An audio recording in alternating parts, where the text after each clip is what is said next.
Akbar the Great. Today I am going to speak a few words about Akbar the Great. Akbar was the third Mughal emperor of India. Akbar was a great king, warrior, intelligent, ambitious, powerful ruler, and the perfect philosopher. He was popularly known as Akbar the Great and Shahanshah Hind. He genuinely cared for the people and tried to provide solution to majorly every problem. Akbar was born on October 15, 1542 in Umarkot, is currently located in Sindh province, Pakistan. He grew up in Afghanistan countryside. His full name was Abu al-Fath Jalaluddin Muhammad Akbar. He was the most powerful emperor of his period, and no emperor could stand against him. He was the son of Humayun and Hamida Banu Begum. At that time, Humayun and his wife had been in exile for more than 12 years. Humayun had been driven from the throne of India, followed by a series of decisive battles with the Afghan Sher Shah Suri. The child Akbar spent his youth running, hunting, and fighting. He never had an opportunity to learn, read, and write. When he was 13 years old, his father died. After his father's death, Akbar got enthroned at a very early age of 14 years. Since he was very young, so Bairam Khan was made the regent and was given the responsibility to handle all the affairs. Bairam Khan was the guardian, chief mentor, advisor, and the most trusted ally of Akbar. He guided Akbar to reclaim the Mughal throne in Delhi. Akbar ruled from 1556 to 1605 and extended Mughal power over most of the Indian subcontinent. During his rule, the Mughal Empire tripled in size and wealth. He didn't know reading and writing, but he was an admirer of good books. Akbar loved books of poetry, art, history, religion, and culture read to him. Akbar had a library of 24,000 books in his palace. He encouraged scholars, poets, painters, and musicians, making his court a center of culture. He was illiterate and could not sign even his name, and yet he was a learned man.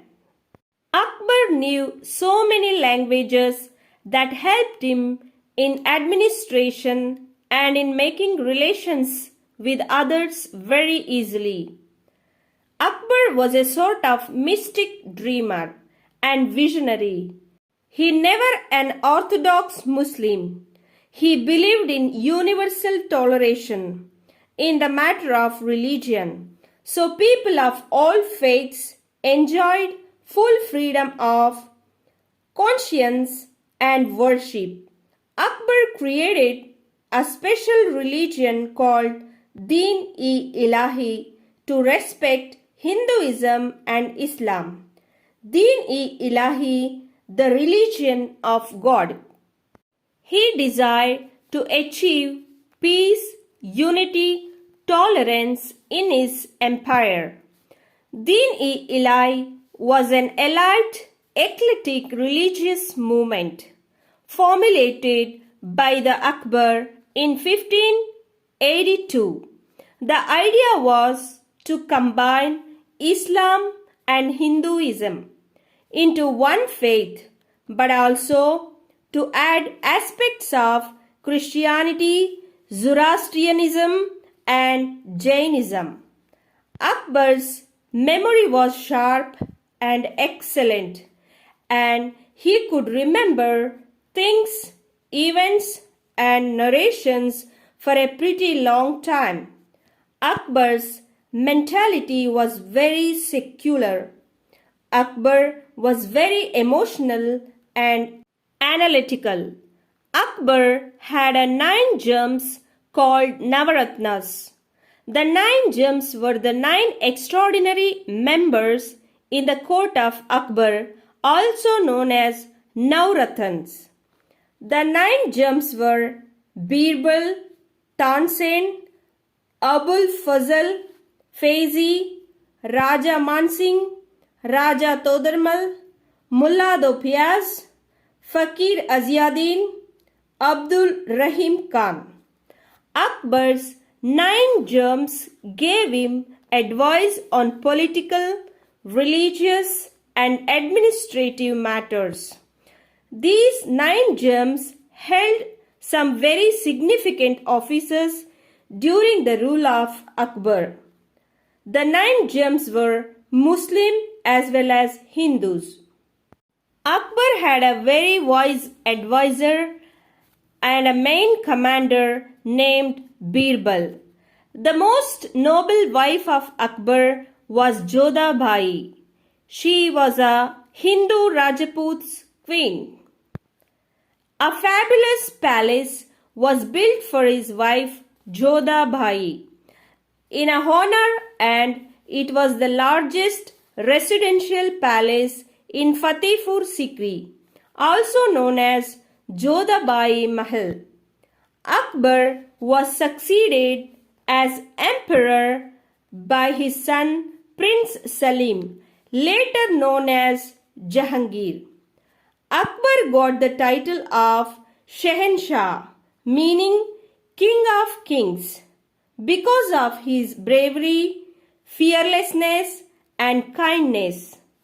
Akbar reformed and strengthened his central administration and also centralized his financial system and reorganized the tax collection process. Akbar adopted programs that won the loyalty of the non-Muslim population. He was a great patron of arts and culture. Under his rule, art, architecture, music, painting, literature, and other art forms flourished very well. His court became a beehive of poets, musicians, singers, learned men, and heroic persons. Akbar revised the educational curriculum, focusing more on moral education and mathematics, as well as secular subjects such as history, geometry, agriculture, astronomy, logic, etc. Akbar implemented number of social reforms. They were prohibition of slavery, allowance of widow remarriage, the regulation of prostitution, the control of immoral trafficking in women, the prohibition of sati of Hindu women, abolished the pilgrim tax, discouraged child marriage. Akbar raised the marriage age, minimum age of girls to 14 years and for the boys 16 years. Akbar fell seriously ill. No medicine could work. His condition sank from bad to worse. Eventually, on 27 October 1605, he died in Fatehpur Sikri, Agra.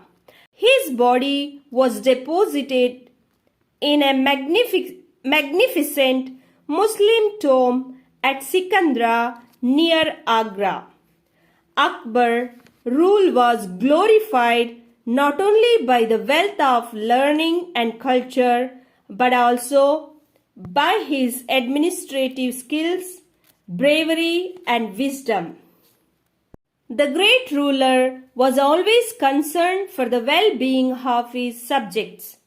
Akbar helped unify India by bringing people from different religions and kingdoms together. Akbar expanded the empire and established fair laws. Without him, things like slavery and discriminating laws would be still exist in India. My dear friends, Akbar was the greatest ruler in the history of the world. The firmness and wisdom of his rule won the title Guardian of Mankind. Akbar is an inspiration to all the religious today as well. He made religious unity in his kingdom to give equal rights for all citizens and for the well-being of his subjects. That's all from me. Thank you.